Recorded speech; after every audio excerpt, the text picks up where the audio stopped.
The sea at dawn was a mirror of gold and silver, stretching out as far as the eye could see. The waves whispered secrets to the shore, as though carrying ancient stories in their foamy hands. Long ago, when the Hawaiian Islands were still young, the people believed the ocean was alive with gods and spirits, each wave holding a mystery. And among these mysteries was a legend spoken in hushed voices, the legend of the Shark King, a story of love, power, and secrets hidden beneath the sea. It begins with a young woman named Kale. She lived near the shore, where the palms bent in the wind and the ocean sang to her at night. Kale was known for her beauty, but more than that, for her kindness. She would wander along the beach, gathering shells and singing softly, her voice blending with the sound of the waves. Many young men admired her, but Kale's heart remained untouched. She longed for someone who was different, someone who carried mystery in his eyes. One day, as the tide rolled in, Kale noticed a stranger standing on the rocks. He was tall and strong, with hair dark as the midnight sea and eyes that seemed to glimmer with hidden depths. He watched the waves as if he belonged to them, as though the ocean itself had sent him to the shore. Kale felt a strange pull toward him. "Who are you?" she asked, her voice barely rising above the surf. The stranger smiled, and his teeth gleamed sharp for just a moment before he closed his lips. "I am Kamohuali'i," he said softly, "but you may call me your friend." From that day on, Kale and the stranger met often by the sea. They walked together, spoke of the stars, and shared laughter that echoed along the shore. His presence filled her with warmth, though there was always something mysterious about him. He never came to her village, never stayed when the moon rose high. Still, Kale's heart grew full, and she fell deeply in love. Before long, Kale bore a son. The boy was strong and bright-eyed, but from the beginning, Kale knew he was different.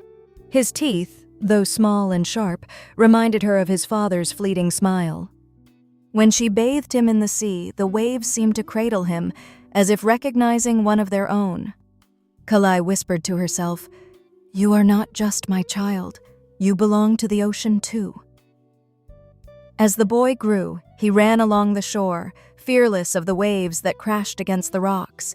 He dove beneath the surface longer than other children could, and when he swam, it seemed the fish followed him as though he were their kin. The villagers marveled, whispering, "He is touched by the gods."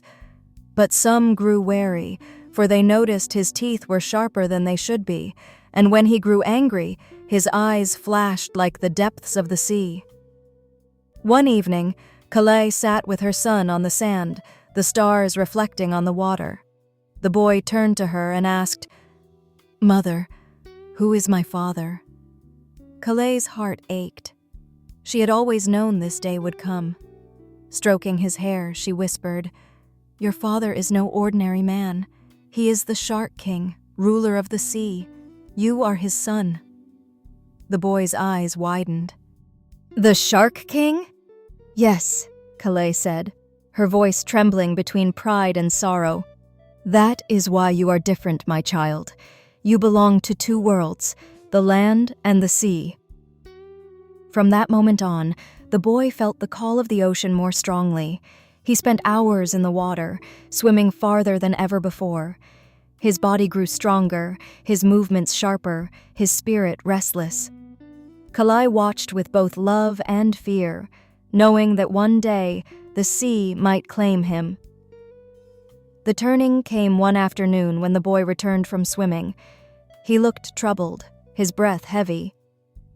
"Mother," he said, "when I am in the ocean, I feel something stirring inside me. My teeth grow sharper, my body feels different. I think I am changing." Kale's heart broke, for she knew the truth of his words. Her son was destined not to remain with her on land. He was heir to the ocean, to the Shark King's realm. That night, under a full moon that painted the waves in silver light, the boy disappeared into the sea. Kale ran to the shore, calling his name, her voice carried away by the wind. For a long time, There was silence. Then, from the depths, she saw a great fin cut through the waves, circling her gently. She fell to her knees, tears streaming down her face, but her heart swelled with both grief and pride. Her son had become what he was meant to be, the Shark King's heir, ruler of the ocean. The villagers whispered of sightings afterward.